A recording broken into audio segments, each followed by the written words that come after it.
Hey all, Bree from the No Guilt Mom podcast, and I have got a gift for you this holiday season. If you love the No Guilt Mom podcast, and I mean love the No Guilt Mom podcast, then tell us about it. Leave us a review, and you can be entered to win a No Guilt Mom gift card. All you have to do is leave a review, take a screenshot, and then simply go to noguiltmom.com/review to enter our giveaway for a free No Guilt Mom gift card, simply for telling us what you think about the podcast. It is amazing. But don't delay. Get right on this, as we're going to be giving away that No Guilt Mom gift card on December 21st. So get right on over and visit noguiltmom.com/review. Welcome to the No Guilt Mom podcast. I am your host, Joanne Crone, here with my co-host, Bree Tucker. Why, hello, Rebecca. How are you? We have a personal favorite of Bree's on the podcast today. I was so excited. I went a little fangirl when I saw the email. I gotta say, I just love our guest today. So, I don't know, how much back I go into this.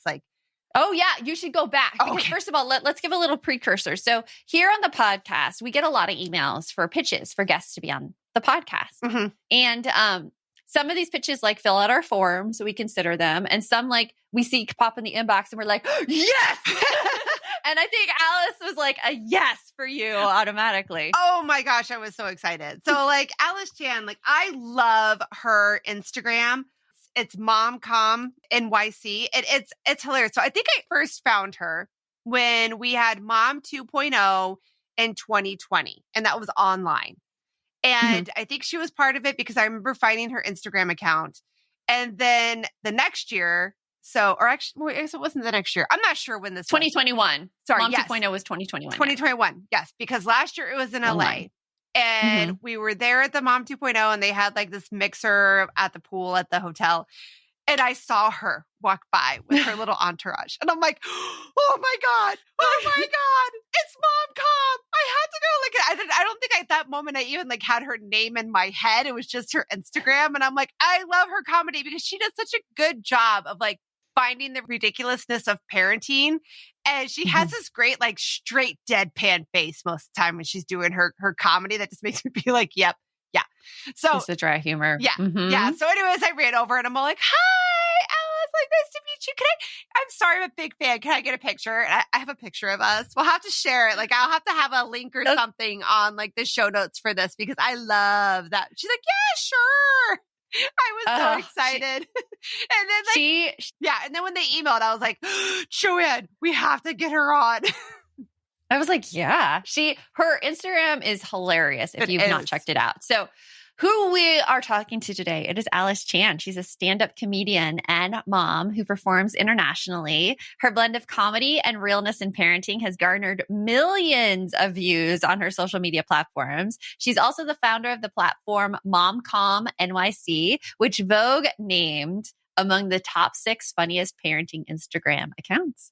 And we hope you enjoy our interview with Alyce.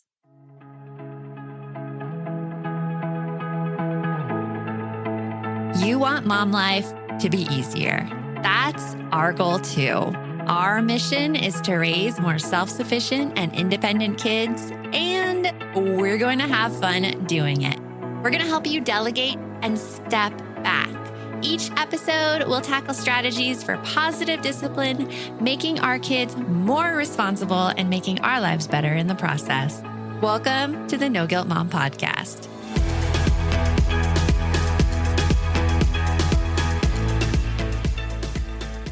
Okay, I can already tell this is going to be a really fun interview. Welcome, Alyce, to the podcast. We're so happy to have you here. Oh, I'm so happy to be here. I was telling you before, I've just been devouring all your Instagram stuff and laughing so hard because you have completely gotten a lot of the frustrations that we feel in motherhood and you make it funny. So thank you for that. I know. You know how people say stay off social media because you'll end up comparing and you'll feel worse about yourself? If you come to my page, you'll actually feel better about yourself. It's totally true. So true. You're like, oh, I'm it. not such a screw up. Oh, no, I found somebody who gets it, who is like on my level. Yeah, or like worse off. I was like, okay, at least I'm not as bad. No, the video you have of you opening the door and screaming, "I'm meditating!" Yeah. I'm like, I've totally gone through that. You gotta practice Zen. You know, you have to have Zen in life. You know, I'm all about meditation and self-care. Yeah, what I can, and I can personally relate to the $800 of lessons. My son is playing the trumpet. Oh, he decided his freshman year of high school to start the trumpet. Wait, did he pick the trumpet or did you pick the trumpet? He picked the trumpet. I did not pick the trumpet. I would have picked like the flute. Yeah, maybe a clarinet. The triangle. Yeah. Oh, though that would have been perfect. The triangle, yes. So I think it's so cute that he picked the trumpet. I really think it's adorable. It was a lot of it's a lot of putting yourself out there until I figured out that sometimes at his performances he doesn't play. He just mouths along. Oh, really? Oh. So he just wants it for the look. Yeah, now he does. It's been a couple of years, but in the very beginning, I was like, "You weren't playing up there, were you?" And he just like looked at me. It's a good coping strategy. I was holding it, Mom. I'm like, that doesn't count. Doesn't count. But hearing the practicing at home, oh my God, too much. And are they expensive? Are trumpet lessons expensive? Yeah, I want to say so. It's like almost $200 a month for him to go in for his weekly lessons. That's a lot for someone who doesn't play, right? I know, right? You're all like, I'm so glad we're investing in this. Don't even get me started on the fees because he's in marching band. So that's like an extra $500 a semester. So I'm like, that's so cute. That's so cute. He's in a marching band. I know, right? Yeah. It's worth the $500. It's all about the memories, right? Yeah, making the memories. Cute photo of him on stage holding the trumpet correctly. And I'm like, look at that. People would think you're playing. He's going to kill me if he listens to this episode, but he doesn't because I'm not cool. He's not going to listen. We're not cool. We're not. This is the benefit of not being cool is that our kids don't even listen to the stuff we do. Yeah. So we can say whatever we want. Yeah, you could just close the door and go, look, I'm meditating and doing a mom podcast. And maybe we'll leave you alone. Yeah, totally. Or like, I'm cleaning my office. Want to help? It's great. That one works too. So I was reading a little bit about you, and one of your stories, like it sounded so much like something I would have done to solve my problems when I was young.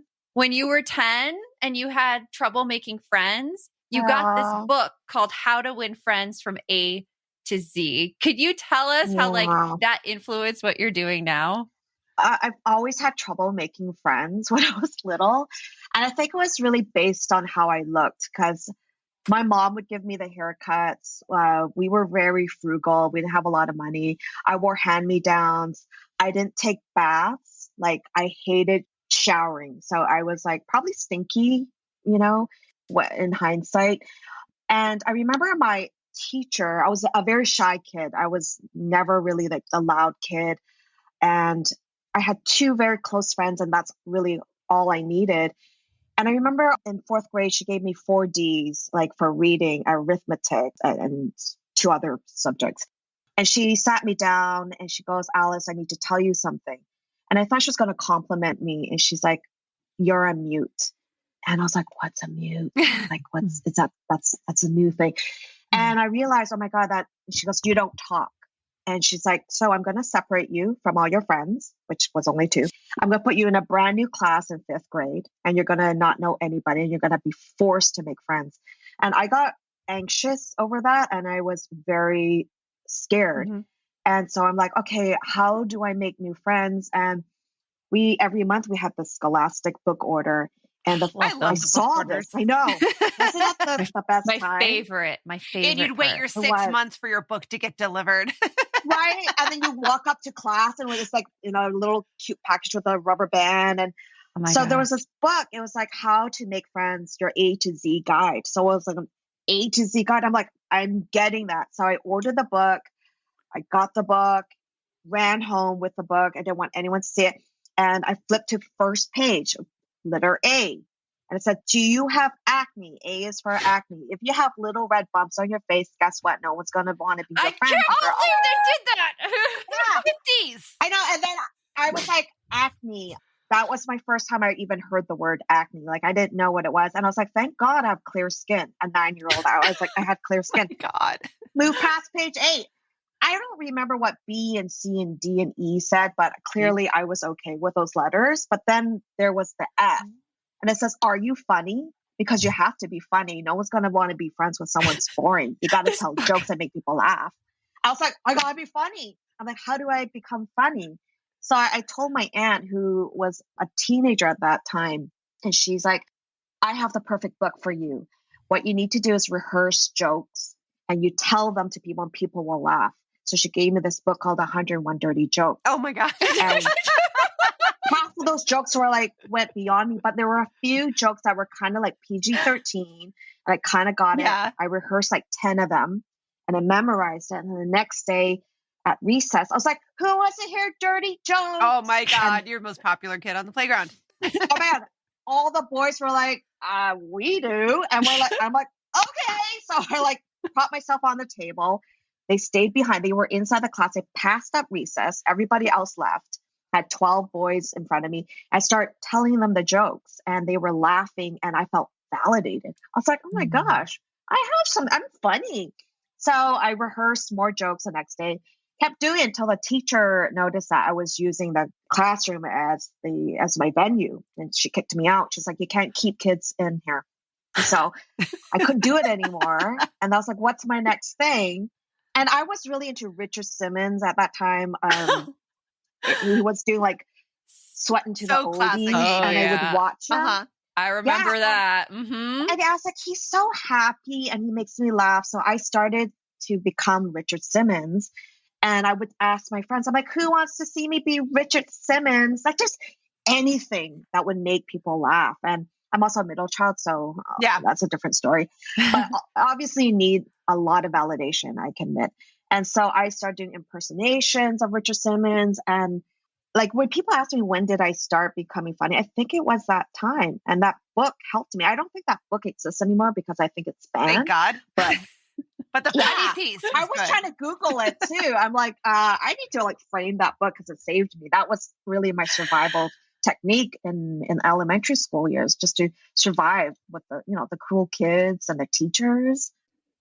My son is playing a game right now on his computer where he's a thief and the cops are after him. So I'm so excited about this new app, Give As We Grow, where instead of being the quote unquote bad guys, kids are practicing giving back. That is so cool, Joanne. I really wish that there was something like this when my kids were younger that got them excited about giving back to others and helped them build a better understanding of what it really means to volunteer. Give As We Grow is the first of its kind free educational mobile app for children ages 8 to 11 that teaches kids via fun, service-focused minigame quests to tap into their unique talents and interests to help others. And did you know that studies show that there is a biological connection between generosity and happiness, and that volunteering improves people's physical and mental health? I mean, kids who volunteer typically do better in school and are less likely to engage in risky behaviors. And that is something that I think we all want for our kids. Ready to spark a new movement in generosity? Find and download Give As We Grow for free in the App Store for Android and iOS. And for resources for the whole family, visit giveaswegrow.org.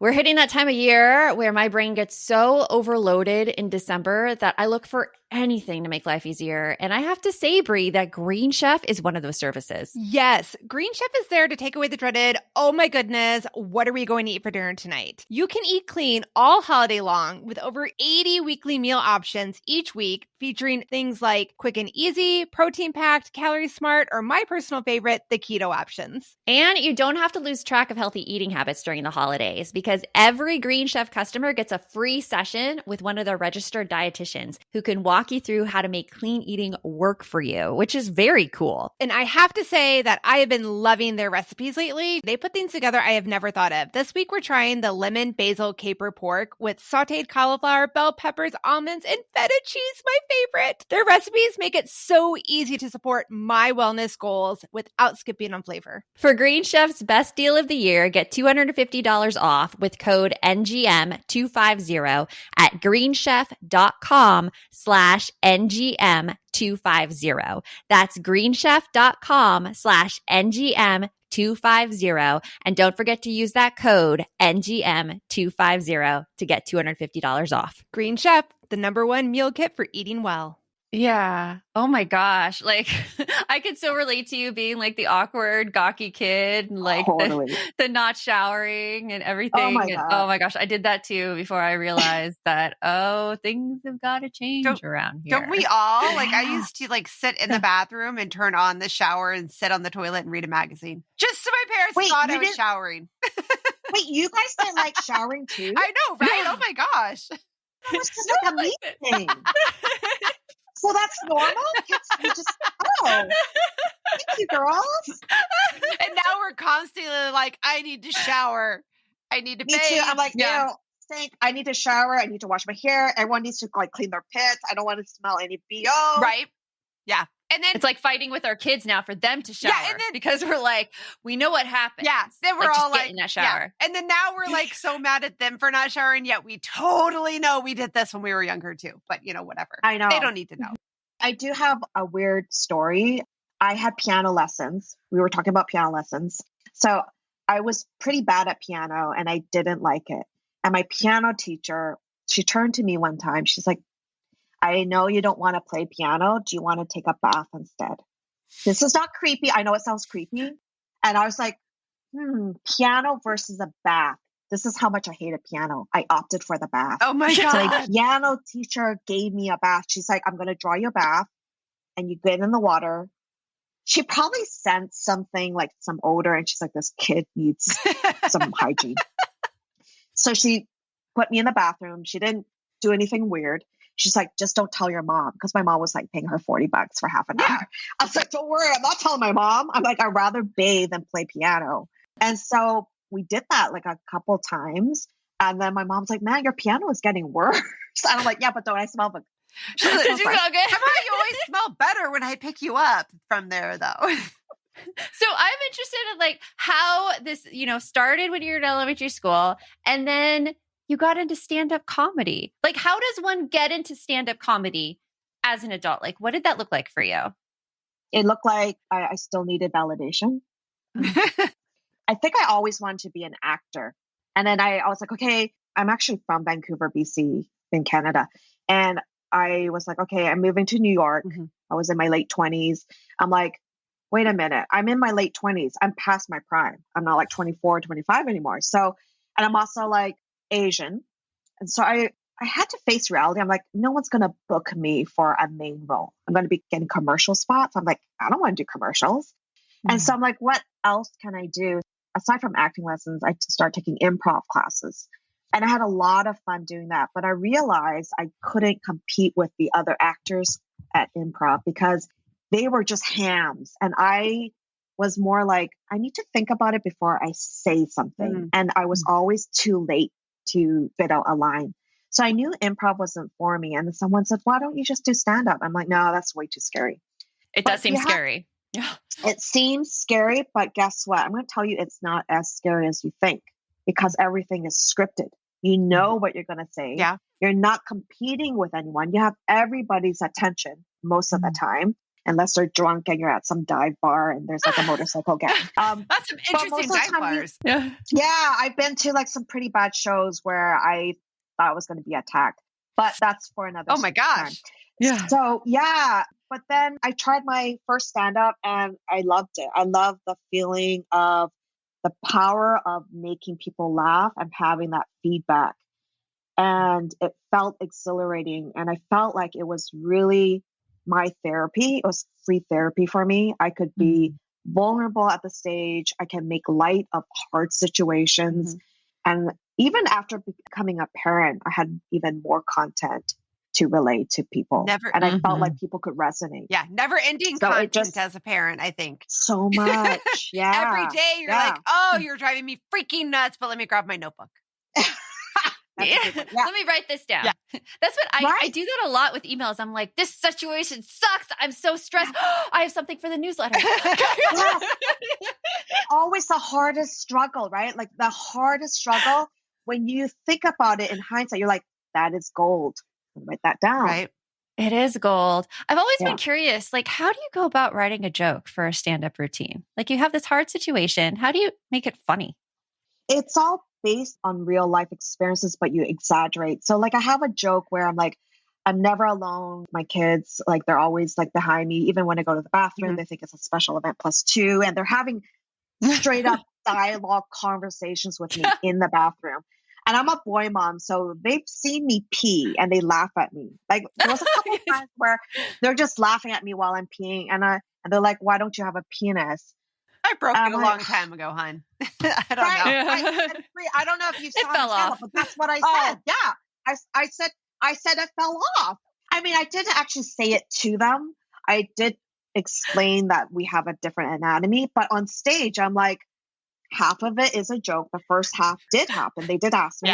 And the other half, I'm just going to make it ridiculous. I told them it broke off. I told them whoever finds it first gets a prize. And it gives me 20 minutes of me time. That's good.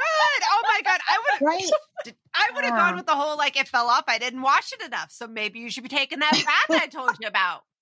I don't know. I just tell them I tripped over their Lego box because he didn't pick it up. So I just I tripped and then, because it's so fragile. So you better pick up your Legos, kids, or else yours is going to fall right off. Yeah. My face is red from laughing. Just talking about the penis. Find it first. It's really like, what's your real life situation? What happened? And then make it ridiculous. Do you feel like that helps you when you're having those moments of, oh my God, I'm going to rip my hair out? It has been a week from hell, a day from hell. Yeah. And I have it with my husband too. Like he'll do something that like really freaking annoys me or irritates me. Lately he hasn't, so I haven't been getting any husband content on my Instagram. You're like, dude, you need to piss me off a little bit more. Yeah. And I told him last week, I'm like, Jimmy, what's going on? Like you haven't done anything that just annoys me. And he's like, I haven't? I was like, no, I'm not running out of material. And he's like, let me work on that. Let me get back to you on that. My kids, on the other hand, every day they put me through the ringer. So I'm always comedy gold. So my husband's just a backup. Like, if you need some material, go to him. Not the kids. You mentioned a little bit, like, do your kids, like, how do they regard you with your comedy? Do they think you're funny? Do you use these things with them? No, they don't think I'm funny. People ask me, I'm like, no, they don't get it. They look at my stuff and they're like, we just want to see guinea pig videos. Do you have anyone? They're my people. Yeah. My kid got mad at me this morning because I won't get him a dog. Okay, wait a minute. But you guys, do you live in an apartment in New York or no? I know you're in New York. That's all I know. We're in the suburbs. Oh, okay. Yeah, we're in the suburbs now. Yard. Well, there are a lot. And how old are your kids again? I have 2 kids, 6 and 9. It was the 6-year-old though? It's a 9-year-old that wants a dog. Oh my gosh. And I'm like, I got you the guinea pig. And he's like, but that's not the same as a dog, and she bites me. And that's not my problem if she bites you. Yeah. A dog might bite you too. Exactly. As soon as you can get the guinea pig to start using the toilet on its own, then we can discuss getting a dog. And they'll be like, but guinea pigs don't use the toilet. But they do. Oh, they do. And if you can get them to do it, then you will be a really good dog owner. If you can walk the guinea pig 3 times a day. Oh, there you go. Maybe we can there you go. Walk the guinea pig 3 times a day and make sure you pick the guinea pig's poop up out of the little, the wood chips, right? And that would be a treasure hunt right there. Yeah. We have a guinea pig and it's complicated my life so much. Yeah. I'm sure pets always do. There is a way to potty train animals like that, to actual on the toilet. We looked into it for our 2 cats when my husband and I were living in an apartment in LA, and we're like, okay, well, we hate the litter box, so let's potty train the 2 cats. And you had to lock them in the bathroom and put a litter box under the lid. Spoiler, didn't work, came back. The litter box was toppled over on its head. There were ants along the tile, and one of the cats had locked the other one in the cabinet. And you know what? Because we had child locks. Let me guess. When you opened the door to the bathroom, the cat that was in there slowly lifted its paw. With its middle claw. So bad. With its middle claw sticking up. Do that again.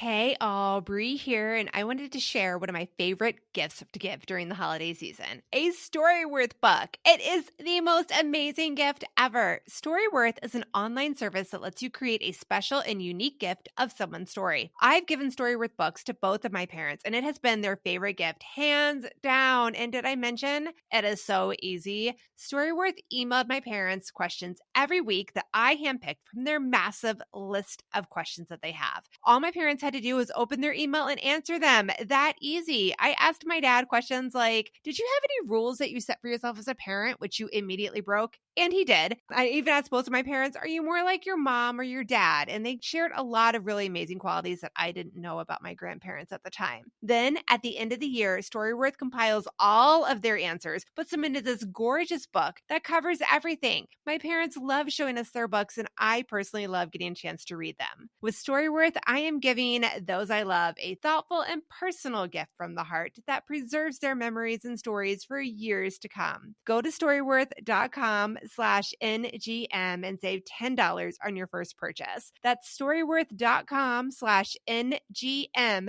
to save $10 on your first purchase. This message is sponsored by Greenlight. It is so hard to raise kids who know how to manage money. Bree, right now, my kids are all about earning money for presents. My daughter wants to get presents for all of her friends, and my son is doing a Secret Santa with his friends. Oh, I hear you. And if you're looking to raise kids that are financially responsible, we have got a lifesaver recommendation for you that you need to check out. It is Greenlight. Greenlight is a debit card and money app made for families that gives kids and teens an easy and fun way to gain financial literacy, all while giving parents peace of mind. You can send instant money transfers, automate allowance, and even keep an eye on kids' spending with real-time notifications. Meanwhile, your kids can begin their journey towards financial autonomy by learning how to save, invest, and spend wisely. So sign up for Greenlight today and get your first month free when you go to greenlight.com/NGM. That's greenlight.com/NGM to try Greenlight for free. Greenlight.com/NGM. Okay, Jen, this was me when I was 11 or 12. I loved cats, and I actually potty trained my cat. You did? Yeah. So what I did was you wait until the cat needs to pee, and in mid-pee or right before you pee, you lift the cat up and you put it over the toilet seat. And I did that. And she scratched the hell out of my arms, and then I stopped doing that. I was like, it's not going to work. It's not going to work. But it can if you are disciplined and determined enough, and you stay in that bathroom for like 7 hours. Wait a second. This sounds exactly like human potty training. Like I remember picking my kid up in the living room when he decided to pee on the floor in front of me, and I'm like, "Oh hell no!" Run him to the potty. Oh yeah. That's for babies too. Yeah, That's for babies. Okay, all right. I just want to make sure I got this right. So just to be clear, everybody listening, you can potty train your cat, your dog, and your guinea pig the same way you potty train your kids. Yeah. Oh my gosh. Lift them right over the toilet. Yes. That just brought back memories of like when my son was little and I was in this group of moms and one of them was trying Elimination to communication. potty train. Elimination communication. Yeah. Have you heard of this, Alice? Elimination communication. Oh my gosh. It's when you try to potty train like an infant. Like oh wow. Like you're 6 months, like they can sit up barely and you start potty training them. Yeah. It was a thing. Works. I don't know if it works. Okay, so in the child but people were trying it. Home visitation programs, we would say it can work because you're training the parent really well. The same as it works like when your kid like is in diapers and they make that face and you're like, well, they're getting ready to take a big dump and then they go. Yeah. Like it's supposed to be watching your infant for the signs on their face that they have to go to the bathroom and then you move them to the toilet. Yeah. I don't know why we make having children so hard. We just have to treat them like our animals. I'm looking at my dog like our animals on the bed.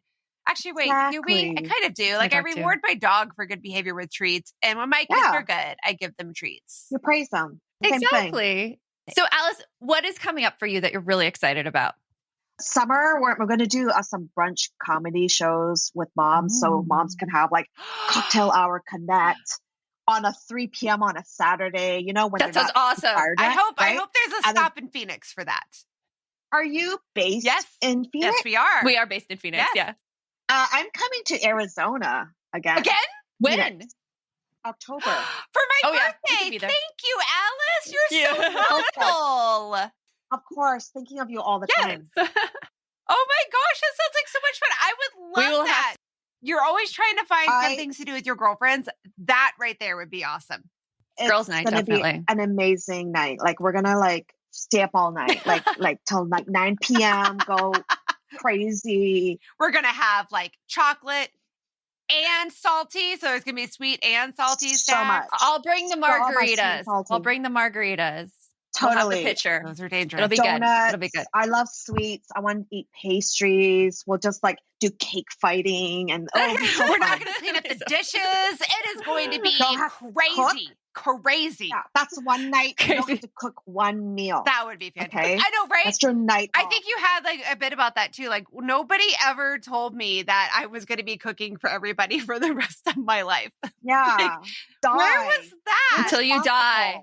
No one says that to you. All of a sudden you find like a really Sanskrit that is written. No, and then you stuff it in your mouth. And okay, people, you just have to go and follow Alyce on Instagram. All of these are there, and then you will know exactly what Brie and I are referencing.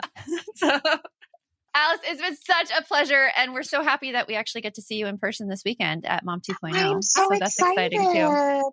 The all-girls trip. It is! Yeah. Mom 2.0. I love Mom 2.0. Yeah, like, oh my gosh. Anybody listening that doesn't know what Mom 2.0 is, go look it up. It's the most amazing group of women you'll ever meet. And are you going to bring your bathing suits? Yes. Oh, yeah. Yeah. Okay. Even though we're in town, we're going to stay at that hotel.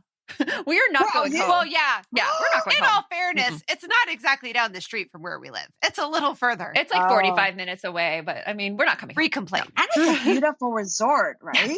Yes, it is. Oh my gosh. It used to actually be called the Camelback Inn. That was like, my husband took me there like when we were 20, just for my birthday. And it was like my first experience in an Arizona hotel. So I'm like so excited to go back. I've never been back. Oh my gosh. So I'm so excited. They have a great spa. If you have time, go to that spa. It's amazing. And you know what? And you won't have to scream out the door that you're meditating to everybody.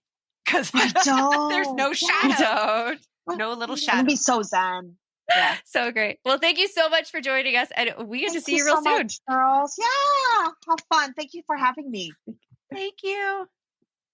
I have a feeling that I could have let you and Alyce go for a while.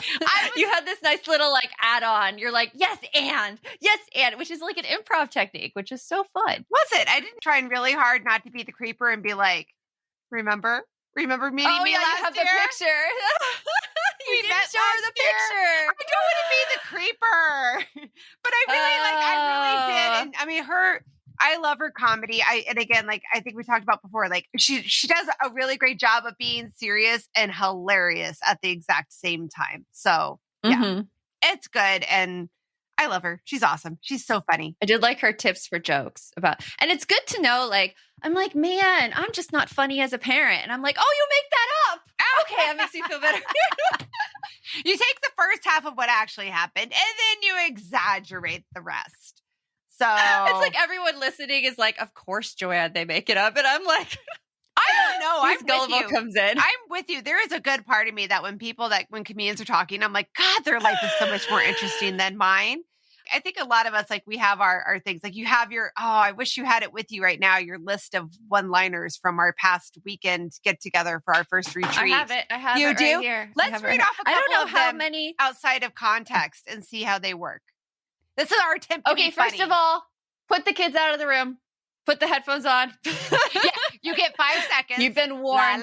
You've been warned. La, la, la, la, la. Okay, here we go. Whenever my dad had to talk to me about something serious, he took me to Hooters. Still funny. Very funny. Always pulling out the Hooters. Oh no, my booby card fell out. That's a funny backstory, actually. But you can't explain it. It's not as funny when you explain it. I think it is funny. Like, well, I don't know. I think it is funnier when you explain it about the booby card, because we also have the ending that we found out the other day, Brienne, where you mean, oh my God, you guys, she's serious. God. She just pulled out my whole name. She just said my real official full Brienne and not just Brie. Joanne's serious.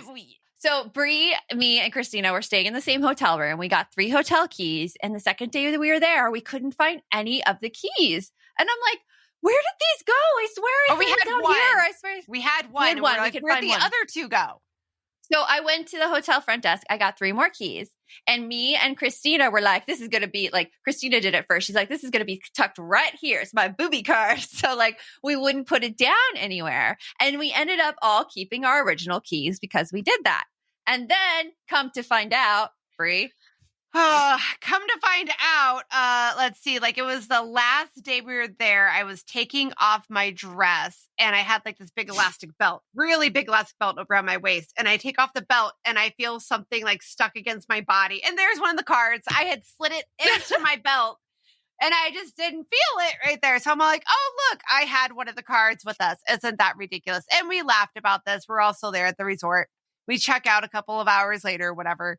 And then I get home yesterday and, no, I got home on Monday and this is now Thursday. So anyway, I was going through my, my dirty laundry and I decided I want to wear a pair of shorts so fast. So I pull it out of the dirty laundry and I put it on and I'm like, what is that in my back pocket? There's that other missing key card. It's another key card. I told Joanne, like, next time we share a hotel room, you're going to have to frisk me before we leave or if we lose keys, because chances are Bree has stuffed it somewhere. But the booby card was not mine, but that was good. Christina had a good spot there. What other ones do we have? There's got to be more. You were the jelly to my penis. Yes. Yeah. And for that one, you need to check out the No Guilt Mom Instagram. Our interview with Catherine Price, we explained that one in the introduction too. So go find that No Guilt Mom episode and you will be cued in as to what that's all about. Yes. So until next time, remember, the best mom is a happy mom. Take care of you. We'll talk to you later. Thanks for stopping by.